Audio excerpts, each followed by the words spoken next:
Ang pagiging makadiyos, ang pagiging espiritual ay dapat nagbubunga ng kagandahang asal. At ang dapat pagsunod sa mga kautusan ng Panginoon ay nagpapatibay, nagpapaganda ng relasyon ng mga tao, hindi naglalayo sa isa't isa. At isa sa mga napakabilis sumira ng mga samahan ay ang mga pangungutang at lalong-lalo ang hindi pagbabayad. Borrowing could destroy friendships and testimony and even separate people. Kaya nga meron nga mga matatalik na magkakaibigan, magkakamag-anak, biglang naging till death do us part. Yung pala ay utang lang ang maghihiwalay sa kanila.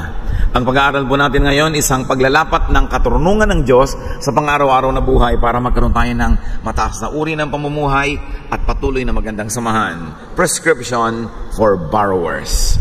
O ano ba ang payo? Ano ba ang mga iniluluhog at ipinakikiusap at itinuturo sa mga nanghihiram, lalo na yung mga nangungutang. Ama namin sa langit, salamat sapagkat kami pinahihiram mo ng buhay at lahat naman ng magagandang bagay na aming tinatamasa ay hiram lang po sa inyo. Turuan nyo kami na umasal ng tama at kung kami tama, salamat Panginoon sa patuloy na pagpapaganda nyo pa na aming mga ugali at nawa kami naman maging blessing sa kapwa namin. May your wisdom set us free, and may your wisdom be our guide. Enrich our lives, the very details of daily life, with the power of your word. Lord, be our speaker, teach us, empower us. In the name of Jesus, your Son, our Lord and Savior, we pray. Amen. Prescription for borrowers. Unang-una, avoid borrowing. Ito ang unang-unang dapat natin na ginagawang pamantayan sa buhay hanggat maiiwasan yung panghihiram, lalo pangungutang iwasan. At kung hindi naman maiwasan, avoid borrowing habitually. Yung nagiging lagi na lang una nating solusyon sa pangangailangan, manghiram, mangutang, umasa sa iba. Borrow only out of necessity. Borrow only necessary things. Ang hinihiram lang ng tao, yung hindi siya mabubuhay pag hindi siya nagkaroon sa oras na yon, kailangan niya. O kaya ay kailangan niya para magkaroon siya ng puhunan o pang negosyo at mapaunlad niya ang kanyang buhay. Hindi hinihiram yung alahas. Mabubuhay ka naman kahit walang nakasabit na alahas sa iyong katawan. Hindi hinihiram yung magandang damit. Kung wala ka nun, edi kung ano yung damit ang isuot mo. Hindi nangihiram ng pera para mag-party, mag-birthday party, mag-debut, mag-engranding kasalan na hindi naman kaya. Kasi pwede ka namang ikasal kahit sa ilalim ng hagdan sa City Hall. Ganun pa rin yun. I-honor pa rin ng Diyos ang kasal. Hindi yung magsisimula kayo ng first day of your marriage sa kalubog kayo at nakabaon sa utang. Hindi pinangungutang yung pampapa-extension, pampaganda ng bahay kung wala ka namang pera at mabubuhay ka naman kahit nasa malaking Tupperware. Maraming utang ang tao na hindi kailangan, kaya nagkakalubog-lubog sa buhay. Borrowing is very risky. Inilalagay mo ang sarili mo sa sobrang peligro pag nangungutang ka. Proverbs 22:27, if you lack the means to pay, your very bed will be snatched from under you. Totoo yun. Mangungutang ka at hindi ka makabayad, pati higaan mo, maibabayad mo. Friendship, dignity, chance to borrow again will be snatched from under your back pagka ikaw ay hindi makabayad. So before you borrow, you ask this, is it necessary? Kailangan ba talaga? Is it a matter of life and death? Is it for investment or production? Or just for vanity or for consumption? Pwedeng inuutang yung puhunan, lalo't kung pinag-aralan mo yung negosyo mo at kaya mong paandarin at bibigyan mo talaga ng pansin at bibigyan mo ng best effort. Pero yung para lamang added consumption, inuutang pa habang maiksi ang kumot, sabi ng matatanda, dapat matutong mamaluktot. Pahiram naman ng kotse. Bakit mo kailangang mahiram ng kotse? Kung may paka nga, pwede kang maglakad, pwede kang sumakay sa tren, sa tricycle, sa bus. Ba't ka manghiram ng kotse nang may kotse? Tapos naibangga mo, nakasagasa ka pa ng tao, kaya mong ipagamot, kaya mong ipagawaan sa sakyan. Yung ikakasal, wala kang puting kotse, edi pula. Sino ba may sabing dapat puti yan? Tapos nangihiram ka na nga, abala ka ng kapwa. Di ba? Mabuti na lang kung may nagvo-volunteer o hiramin mo yung kotse ko. Kaya nung araw may bibili ng isang kotse na puti. Sabi agad nung kanyang kaibigan, wag kang bibili ng kotse puti. Bakit? Hindi titigil ang hiramin ng mga tao yan sa kasalan. Mapeperhuisyo ang buhay mo. Pahiram naman ng vacation house ninyo sa Baguio. Abay, kung wala kang vacation house, di ko ka magbakasyon. Hindi ka naman mamamatay, no? Pahiram naman ng designer bag, may party akong pupuntahan. Diba? Pahiram ng ganito, pamporma. Meron pa nga ako nabasa nung araw, high school literature, yung The Necklace. Nang hirap siya ng pagkamahal-mahal na kwintas. Ang mahal talaga. Tapos nawala. Alam nyo, talagang nagkabaon-baon sila dahil pinalitan nila yon. Ipinalit nila, hindi alam nung may-ari, ang ibinalik sa kanya, iba ng kwintas na ang mahal-mahal din. Pero nagkagulo-gulo yung buhay itong pamilyang to na nanghiram at nagsoli ng iba na. Para lang malaman later, yung palang naiwala niya, fancy. At siyempre, binayad niya yung totoo, nagkagulo-gulo yung buhay nila. And that story stuck in my mind. Yung leeg mo naman tatayo at hindi malalaglag yung ulo mo kung kahit walang kwintas eh. Bakit kailangang manghiram? Wala sa lugar ng mga pagpapahirap sa kapwa, pang-aabala, at pagpapahirap sa sarili. No? At ito ang isang policy, mga kapatid. Pag hindi nyo kayang palitan pag nawala o nasira, huwag nyong hiramin. Kasi pwede talagang mawala o masira. Pati ba naman blender ng kapitbahay, hiramin mo pa. Ngat-ngatin mo na lang yung prutas. Total, marami ka namang bagang. No? Pwede mo naman niyang ngat-ngatin. Huwag nang hinihiram yung ganyang mga bagay-bagay. Avoid borrowing repeatedly from the same person. Do not punish productive and fruitful people by repeatedly borrowing from them. Parang sinasabi mo, aha, matagumpay ka, mabunga ka, paparusahan kita, hindi kita titigilan ng kahihingi o kauutang. Do not be a parasite who kills its host. And do not be a constant burden to others. Kahit nga si Paul, missionary, nagdadala ng mensahe ng Diyos, sinika pa rin niya na hindi siya maging pabigat kahit doon sa mga may tungkulin na nga, nasuportahan siya eh. 2 Corinthians 11:9, I have kept myself from being a burden to you. So kung si Paul may pautang na loob, nagturo ng kaligtasan, naligtas ang kaluluwa mo, naagaw ka sa impyerno, lumuwag ang buhay mo, nagkaroon ka ng kaliwanagan, karunungan, sabi nga niya, hindi ako nagpapabigat sa inyo. Yung pa bang wala namang naitanim na mabuti, tapos ikaw pa ang magpapabigat sa iyong kapwa? Kaya lagi mo itatanong, teka, may nagawa ka bang mabuti? Huy, sikat na sikat yung kamag-anak natin. Patulong tayo na gawin ito, gawin yung teka, tumulong ka ba sa pagpapasikat sa kanya? Ngayon kung hindi, wala kang karapatang makipitas-pitas sa bunga niya. Marami kasing hindi nakikitulong sa oras ang taniman. Sa anihan, nandun lahat. Mga wala naman silang karapatan para ibalandra yung mga katawan nila doon at mang-abala ng kapwa. Do not covet a hard-working farmer's harvest, especially if you didn't help in the planting season. Avoid compromising yourself when you borrow. Your dignity, your safety. Siyempre, ang tao nanghihiram, inilalagay ang sarili niya sa panganib. Every act of borrowing is self-demoting. Tatandaan natin yan. Mahirap gumawa ng kaprasong monumento sa iyong pangalan, sa iyong pagkatao, sa iyong dignidad. Mahirap gumawa ng lugar sa lipunan na ikay ginagalang at pinapahalagahan.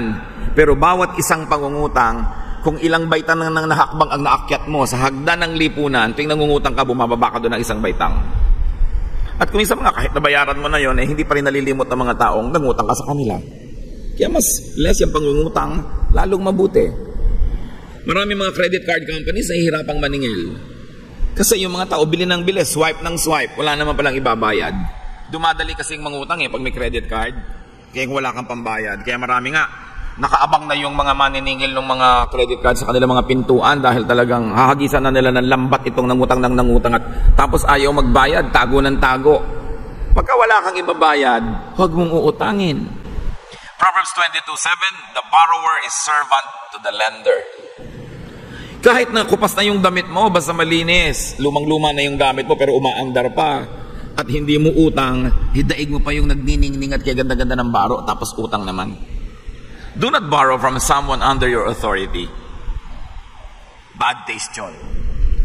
Kung kayo'y boss, nangungutang kayo doon sa clerk, nangungutang kayo doon sa inyong mga tauhan, siyempre pautangin kayo dahil meron kayo otoridad. But you could be corrupted. Later on, low quality na yung trabaho nila, pa-absent sila, hindi mo na masita kasi may utang ka sa kanya.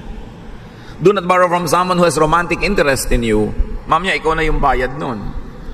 Kaya hindi ka dapat nangungutang sa mga nanliligaw sa'yo, may mga gusto sa'yo. Merong may gusto sa anak mo, tapos nang inuutangan mo, sino ngayon ang bayad niyan? Kailangan nag-exercise tayo ng pagtitimpi, pagpipigil sa kagustuhan natin gumastos ng gumastos. Borrow only what you can pay. Pag hindi mo naman kayang bayaran at wala ka naman talagang planong ibayad, hingin mo na lang. Baka mas magtagal pa yung relasyon nyo, wala ka mo kung lakas ng loob umutang sa'yo kasi wala naman akong alam na maibabayad ko, pero gipit na gipit ako, pwede bang humingi sa'yo? Mas maganda pa yung usapan yung malinaw. Pero kamo kung sakali namang ako'y palarin at magkaroon, di bibigyan din kita, hindi bayad kasi hiningi ko to. Pag nagkaroon ako, bibigyan din kita para mausuklihan ko yung kabutihan. O kaya kung uutang ka ng malaki, konti lang yung kaya mong bayaran, sabihin mo yung 20% lang ang talagang may plano kung kaya kong bayaran, yung 80% high risk. Kung sakasakali, tsaka kita babayaran. Para kung nakabayad ka na ng 20, alam niya yun na yung 80 pinag-usapan ninyo na medyo high risk, hindi niya masyadong inaasahan. And remember this, a godly borrower has a payment plan. Has a payment schedule. Pagka uutang kayo, uutang sana ako sa iyo ng 10,000, babayaran ko sa katapusan. Katapusan ng mundo o katapusan ng Mayo? Kailangan kasi malinaw, kasi iba talagang katapusan pala ng mundo ang bayaran. Hindi sinasabi kung kailan. Kaya babayaran kita sa May, no? Pag May pagkakataon, hindi malinaw. Kaya kung uutang ka, itong bala kong bayad, 3 hulog sa ganito mga petsa, dahil nangungutang ka, kumisa nga yung pang inuutangan ng nahihiyang nagtatanong, kailan ka magbabayad? Nababaligtad yung pang inaabala at inuutangan ang nakikiramdam kung kailan siya babayaran. Tama ba yon? Ngayon, kung wala ka talagang kaya, remember, life and death, for health, for emergency, for investment, for improving your life. Tas, yun ang mga pwedeng utangin na hindi nakakahiya. O kaya, kung wala ka talagang kakaya na magbayad, pero gusto mong gawin yun, edi hingin mo na lang, baka naman ibigay sa'yo. Pero ang pinakamabuti nun, aminin mo, nangihiram ako ngayon, pero wala talaga akong malinaw na pagkukunan. Alam niyo naman kasi mga nangihiram, bigla, parang kayang-kaya nila magbayad. Gusto kong kumuha ng pwesto sa palengke. Manghihiram sana ako sa'yo ng 50,000. Ang lakas ng mga tinda ngayon Ang laki ng kinikita ng pinsan ko, ang laki ng kinikita ng kumari ko. Yun kaya sinasabi sa'yo para dalian ang pagpapahiram sa kanya. Pero oras na napahiram mo na, ang tumal pala sa palengke. Biglang naiba na yung kwento. No? Biglang mahirap palang magbayad. Kaya nagkakasira-sira till death do us part. Hindi kamatayan na death na utang. Marami nagkakahiwalay na maganda dapat ang samahan dahil nag-utangan sila. So borrow under clear terms. What's the amount? What's your schedule of payment? Are you going to pay interest? Hindi ka man magbayad ng interest, dapat man lang magbayad ka ng cost of money. Kasi kung pinahiram ka niya ng 100,000, 5 years later mo binayaran, dapat marami ng kinitang interest sa bangko yun kung hindi niya ginagalaw. So, ang nangyari, dapat palitan mo man lang yun. Kasi yung 100,000 na hindi mo 5 years ago, ibabalik mo ngayon 100,000, then bilang for bilang, iba na yung purchasing power na iba na, bumaba na. Nalugi na yung nagpahiram sa'yo. So you, not the lender, clarify everything. Nahihiya naman at minsan naaawa yung hinihiraman natin para magtanong. So better put everything in writing and volunteer to do it. Write it yourself. Bakit kailangang isulat? May kopya siya, may kopya ikaw? Kasi ang mga mangungutang madalas magkasakit ng amnesia. Ano kaya talaga ang himala ng planetang ito na ang mga mangungutang biglang nagkakaroon ng sakit na kalimot? Nagkikita kayo sa kasalan, sa mga lamay, sa mga kung ano-ano mga party, yung mga mukha nyo nagkakadikit na habang humihiwa kayo ng lechon. Hindi man lang sabihin, uy, hindi ko pa nakakalimutan yung utang ko sa'yo kahit 15 years ago na. Ikaw ngayon ang nakikiramdam, nalimutan na kaya niya. Ikaw ngayon ang kakaba-kaba, maniningil kaya ako, nahihiya ka pa ngayon. Madalas kasi yun, nagpapautang pa ang nahihiya, imbes yung nangutang. And brothers and sisters, penalize yourself for being late or incomplete in payment. Pag sa bangko kayo nangutang at hindi tama yung bayad nyo, kulang-kulang, nagkaka-interest na naman yung hindi nabayaran na bahagi. Ngayon, yung mga tao, individual, kasi man na-delay ang bayad ko, so dinagdagan ko na lang na 1 kilong mangga, o at least meron ka pampalubag loob. Hindi pwedeng wala ka malang pampakonsuelo, kasi inaabala mo ang tao. And syempre, the cardinal rule sa pangungutang, pay, magbayad. Psalm 37:21, the wicked borrow and do not repay. Kasamaang tao pala yun, wickedness. Yung nanghiram at hindi nagsosole. Nangungutang at hindi nagbabayad. And may I add, pay on time. Pay in full. And whenever possible, you volunteer to pay with interest. And pay cheerfully. Hindi habang inaabot mo yung bayad mo, nanginginig ang baba mo at lumuluha ka. Kailangan pa namin mag-iina ito Pero ibabayad mo. Matuwa ka na nakahiram ka kahit sandali. Kaya importante, mataas ang ating antas ng kagandahang asal. No? Halimbawa, sa mga magkakamag-anak, magkakapatid kayo, inutangan nyo na ng inutangan itong isang kapatid nyo, pero may mamanahin naman kayong isang kaprasong lote, kaprasong bahay, o kung ano man. Pag nagmamanahan na, abay alalahanin nyo yung mga utang nyo at sabihin nyo sa iyong kapatid, alam mo, yung parte ko sa'yo na, kasi nautang ko ng lahat, na advance ko na. Pag na lang siya nag-volunteer, at saka sabihin, hindi, hayaan mo, hati-hati pa rin tayo. At saka, but you must, as borrower, volunteer to give it up. Kasi, anong ibabayad mo? Yung iba magagalit pa. Selfish mo naman. Ito na lang ang inaasahan kong natira sa amin. Oo nga, pero yung utang mo paano? Kung gusto niya maging mabait, mabuti, choice niya yon. Pero huwag mong pilitin siya na maging mabuti siya sa'yo dahil nyo lang nagtiwala, nagpautang, kabutihan na. And until paid, always acknowledge your debt. Huwag deadmahin ang utang. Huwag magtago. Kaya yung mga iba hindi na talaga makasulpot sa mga family reunion, hindi makapunta sa mga class reunion. Pag may pupuntahan, itatanong, pupunta ba si ganito? Kasi hindi na nila maipakita yung mukha dahil may utang sila. Pero alam niyo mga kapatid, kung talagang kayo naman ay inaalat at hindi kayo makapagbayad, yun lang lagi niyong sabihin, uy, hindi ko lang makaya pa, pero hindi ko talaga nalilimutan, priority talaga kita. Kayang-kaya mong ipakita yung mukha mo sa ganun. Lalo't sincere ka, dapat naman sincere. Yung iba ayaw magpakita, ayaw banggitin, nahihiya raw. Kung talagang nahihiya ka, magpakatao. Sabihin, hindi mo lang makaya. Romans 13:8, let no debt remain outstanding. Or at least, sa salita. Kailangan pa, walang utang na nanatiling utang. Bayaran yan. At kung hindi na babayaran, paulit-ulit. Natanggapin, aminin, confess. I cannot pay, but I still, of course, am committed to pay. At sa ating mga nakakautang, be discreet. Do not needlessly expose your lender to more borrowers and to more beggars. Kung minsan may pulubi, gusto mong bigyan, kaya lang nadadala ka, oras bigyan mo, biglang, huy, binigyan ako dito. Sabi, sisigaw pa, nagtatakbuhan yung may ibang pulubi, lalapit din sa'yo. Ay, hindi mo na kayang bigyang lahat. So, ang nangyayari, hindi ka lang bibigay ever. Kasi nadadala ka. Meron naman nakautang na sa'yo, ipapamalita pa, alam mo, nakautang ako kay anon. Maraming pera yon. Baka na may kakailangan ka, utangan mo. Yung nagre-recruit pa, no? Maraming ganon. Pag may nagpautang sa inyo, ilihim nyo sa iba dahil sigurado uutangan din nila. Natatandaan ko nung high school, meron kaming project ng mga estudyante kasi gagawa kami ng souvenir program na merong konting advertising space na itong space na to binayaran ni ganon, ganyan. Meron akong isang in-approach na professor.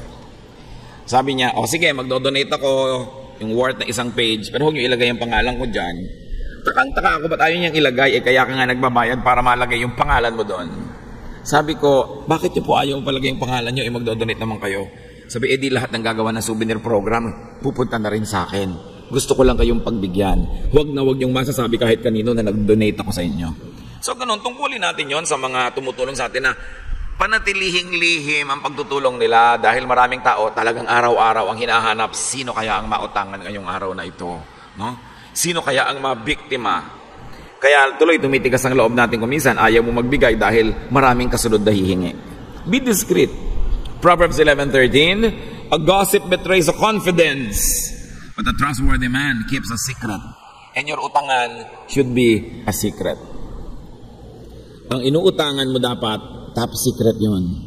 Kasi maaabala naman siya kung maraming lalapit. Bless your lender in every possible way. Pray for your lender. Dapat nga habang hindi mo siya nababayaran, i-commit mo araw-araw, ipag-pray siya. At kung nakabayad ka na, gusto mong ituloy mo. Pero kaya mong ituloy, at least habang hindi ka bayad, may tungkulin ka man lang, ipag-pray siya. Nanawa po, Panginoon, pagpalain mo siya, dumami ang kanyang mga kabuhayan para huwag niyang maalala akong singilin. Diba? Yung huwag siyang magipit, dahil pag gipit na yan, siguradong ilalabas ang listahan ng mga nangutang at pupuntahang isa-isa. Pagpalain niyo po, Panginoon, dahil mabait siya sa akin, no? And help your lender in many ways that you can. Offer your warm body as a living sacrifice. Bakit hindi mo hugasan ang kotse niya? Putulan ng kanyang mga damo. Tumulong pag may mga handaan siya dahil maraming paraan ng pagsukli ng kabutihan ng ating kapwa. Hindi ka lang take ng take, lalo't wala ka namang tanim. Ngayon tumisan, sige, may kapraso ka namang tanim. Once upon a time, nabigyan mo siya ng isang lata ng kondensadang gatas. Once upon a time, napalagaan sa'yo ng nanay niya yung anak dahil nagsine o may pinasyalan. Pero siguro naman sa dami ng kabutihang nagawa sa'yo, sobra ng bayad yun. Huwag mo nang asahan na lagi kang babayaran dahil matagal ng bayad at binibigyan ka lang patuloy dahil mabait lang at gusto lang magbigay pero hindi nagbabayad dahil sobra na. Kung bisa naman kasi tayo, may kapraso lang tayo nagawa, sandaling-sandali ng panahon, hindi na natin matapos-tapos na ungkatin yun para lang tayo patuloy na tumanggap ng walang hanggang utang na loob. dapat din nakakalaya yung mga tinulungan natin sa pagtanaw ng utang na loob, lalo't napakarami na naman nilang sinukli. Hindi natin ginagawang obligasyon sa mga tao. And if you really cannot pay, be formal, ask for indefinite moratorium. Sabi mo, alam mo talagang wala akong makitang paraan para kita bayaran in the next year or 2 or 3. Pero tandaan mo, hindi ko ito lilimutin. Ipanalangin mo rin ako at pag nakabangon ako, babalikan kita, babayaran kita. Pero for now, pwede ba limutin mo muna yan para huwag magkaroon ng istorbo sa relasyon natin, para mawala ng irritant? Ituring mo muna wala akong utang para tuloy yung friendship natin, tuloy yung samahan natin. Pero tandaan mo, hindi ko lilimutin na may pananagutan ako sa'yo.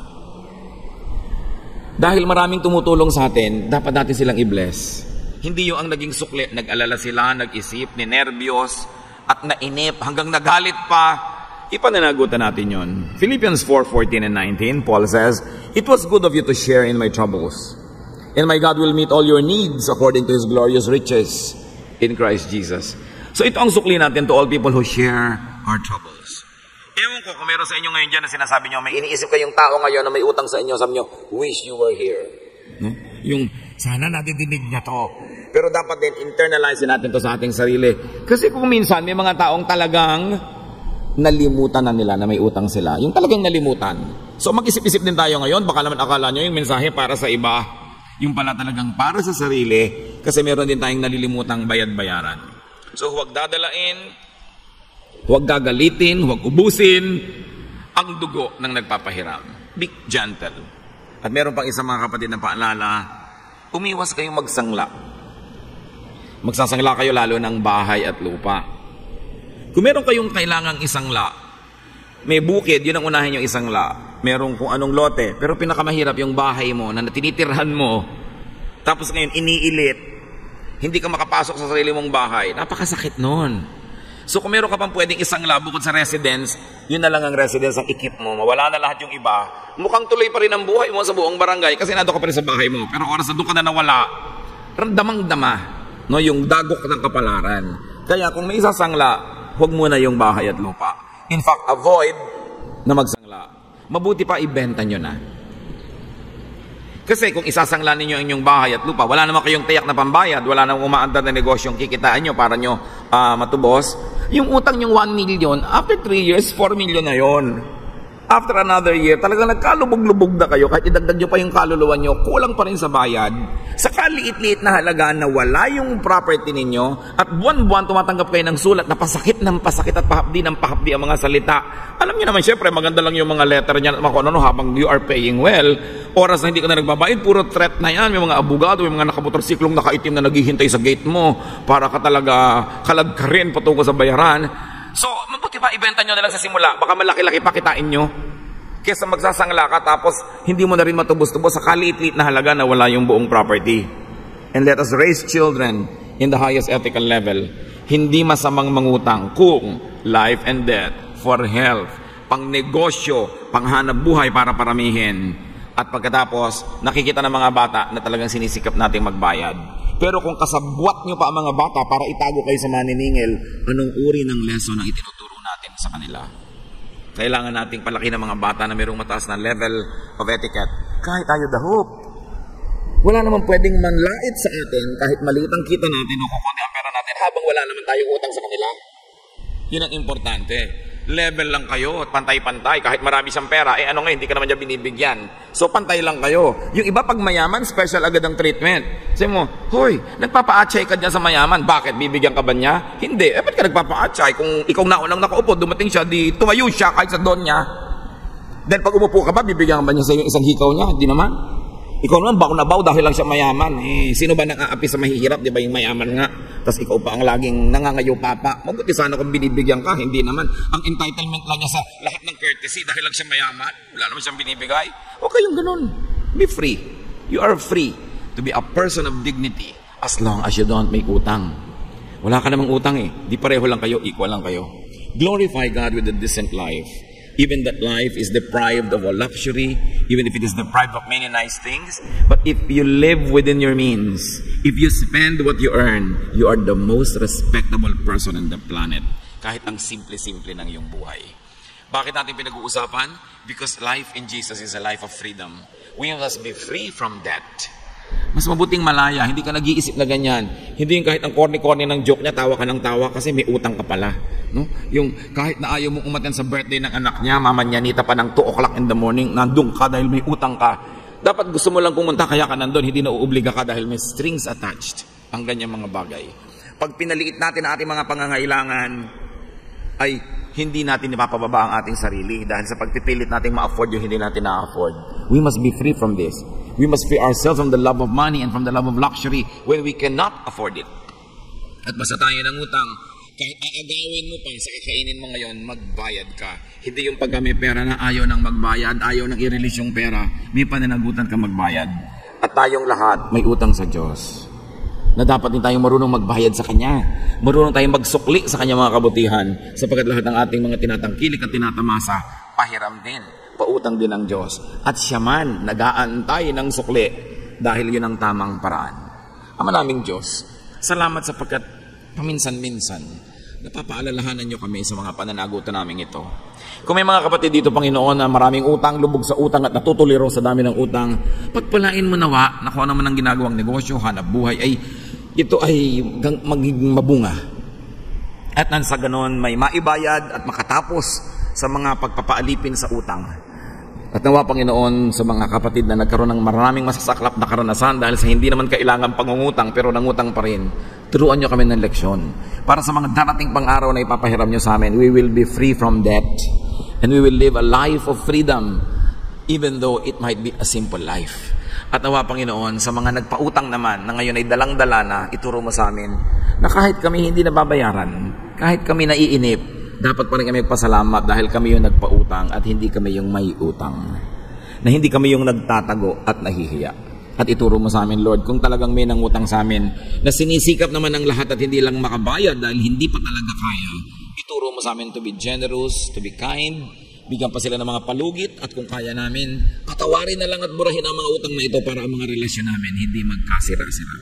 Lord, ituro mong lumagay kami sa lugar na kung kami yung nagpapautang to be generous, pero kung kami yung nangungutang, be strict with ourselves and pay properly. Magbulay-bulay tayo mga kapatid. Kung ito ang direct na pangangailangan ng inyong buhay o ng mga kamahal natin sa buhay, transmit the message of the Bible to people around you so that people may have a life of freedom. There's always a chance to straighten up our lives. There's always an opportunity to be able to pay and then live a debt-free life. Lord, teach us, hold us with your righteous right hand, and may we live debt-free lives. Turuan mo rin kami, Lord, na kung marami kaming blessing, huwag na lang kami magpautang, magbigay na lang kami. Total, ibinibigay niyo naman sa amin ang mga bagay na aming tinatamasa. Magbulay-bulay tayo mga kapatid sa ilang saglit ng tahimik na pananalangin, hingan niyo ang Panginoon ng personal na mensahe.